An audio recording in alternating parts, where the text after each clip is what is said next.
Ngayon lang po ako nakatikim ng ganitong ulam mga idol, ang sinigang na tilapia. Napakasarap pala talaga ito mga idol. Pwede nyo po itong subukan. For today's video mga idol, dumaan po ako dito sa nagbebenta ng mga tilapia at dalag. Bumili po ako ng 1 kilong tilapia at 1 pirasong dalag mga idol sa halagang 130 peso lahat. Ito pala ay request ni Sir G. Mark GNRL mga idol. Magluto daw tayo ng sinigang na tilapia. At pagkatapos ko bumili ng pan mga idol at dumating na po ako sa bahay at may pasalubong naman po tayo, siyempre kakain na rin po tayo ng merenda mga idol, ng pan. Masaya po talaga yan ang mga anak ko mga idol basta may dala po akong pasalubong po para sa kanilang lahat. Gusto ko kasi mga idol parati silang busog kahit nasa bahay po sila. Pagkatapos ko kumain mga idol ay hinugasan ko na po yung 1 kilong tilapia natin kasi marami din po yan mga idol at yan po yung 1 pirasong dalag natin. At tingnan ninyo mga idol ang ating nabili na tilapia, presko na, mura pa. First time pala akong magluto ng ganito mga idol no, ng sinigang na tilapia kasi hindi pa po ako nakatikim ng ganitong ulam. Mabuti na lang po ay merong isang followers natin na si Sir G. Mark ay nag-request po ng sinigang na tilapia mga idol. Maraming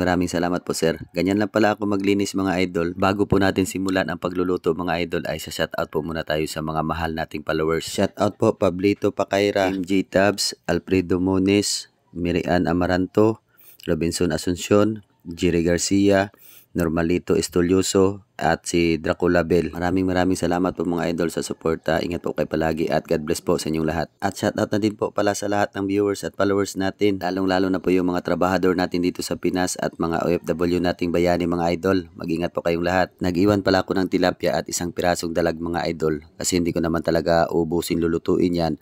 Para bukas po yun, gawin kong ginataang kare-kare. Subukan ko din po yun mga idol. Gumamit lang pala ako ng pichay mga idol no, at nagayad na rin po ako ng sibuyas at saka kamatis 1 piraso po at luya. Marami ang luya mga idol para matanggal talaga yung lansa. At muntik ko pang makalimutan ang bawang mga idol. Naisip ko sana mga idol ay iihawin ko na lang po sana yung dalag. Nilinisan ko na po yan siya. Tinanggalan ko lang po ng kaliskis dito sa bandang liig niya mga idol. At habang nagprito si Mrs. ng isda mga idol, at ang sabi niya ay gagawin ko na lang daw ginataang kare-kare yung dalag kasi hindi naman po daw siya nakatikim ng ganon. At ang sabi ko sa kanya mga idol ay for the go. Sige, bukas na, lulutuin natin yan. Bibili na ako lahat ng mga ricado pag uwi ko galing sa aking trabaho. At salamat pala kay nanay mga idol, binigyan tayo ng noodles na may itlog. Kasi hindi naman po kinain ng pinsan ko, nagluto naman po ng ulam si nanay. Dahil mainit na po yung kawali at mantika mga idol ay sinunod ko na po yung mga ricado natin tulad ng sibuyas, kamatis, bawang at luya. Ginisa ko na lang po yan mga idol at naglagay na rin po ako ng konting tubig. Sakto-saktuhan lang po talaga mga idol. At binuhos ko na rin po yung isang pack ng sinigang na sampalok mga idol. Ganyan pala ang diskarte ko mga idol sa pagluto ng sinigang. Ginisa ko muna bago buhos yung sinigang mga idol. Pero depende po yun sa inyo mga idol, sa inyong diskarte kung alin po yung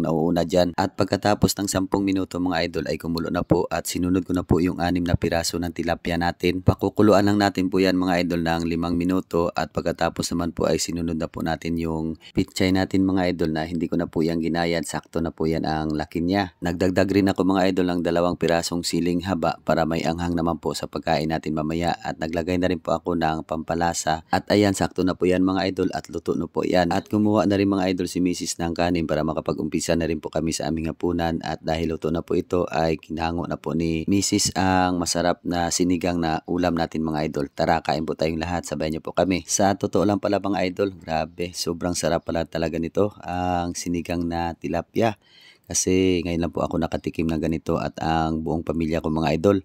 At ang sabi ng mga anak ko, masarap daw talaga kasi maasim. Siyempre, nilagyan ko yan ng sinigang at wala din daw lansa mga idol ang sabi ni Mrs. At ang sabi niya, paano ko daw ginawa yun na walang lansa sa pagluto ng tilapia kasi lansa daw talaga yan ng idol. At ang sabi ko kay Mrs. mga idol, tulad yan ng pagmamahal ko, malinis na at wala pang lansa.